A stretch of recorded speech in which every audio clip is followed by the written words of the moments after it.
Hello लोगोफोर, आरोबाव आं दिनै नोंथांमोननि गेजेराव मोनसे गोदान मिउजिक भिडिअनि आपडेट लानानै फैलायबाय। नोंथांमोना नैबे गोदान मिउजिक भिडिअनि फुल आपडेटखौ मिथिनो थाखाय नोंथांमोना नैबे भिडिअखौ जोबजासिम नाय।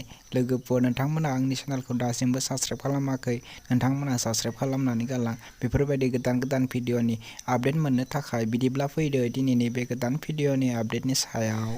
नोंथांमोना दासिमबो नैबे गोदान भिडिअखौ नायाखै, अब्ला नोंथांमोना नैबे भिडिअनि गेजेरजों नायनानै लादो।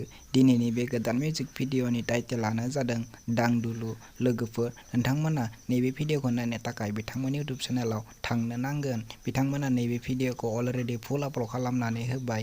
बे भिडिअनि स्टार्टिंआनो जादों लिंसार एन्ड मनालिसा। नैबे मिउजिक भिडिअआ जोबोरैनो मोजां जादों। बे भिडिअनि मेथाइखौ रोजाबदों बर'। लोगोफोर, नैबे भिडिअनि प्रडिउसारानो जादों रिया ब्रह्म। लोगोफोर, बे भिडिअनि कनसेप्ट एन्ड डिरेक्सनानो जादों बर'ना बसुमतारी। नोंथांमोना नैबे गोदान भिडिअखौ नायनो थाखाय बिथांमोननि इउटुब चेनेलाव थांनो नांगोन। बिथांमोना नैबे भिडिअखौ अलरेडि फुल आपल'ड खालामनानै होखाबाय।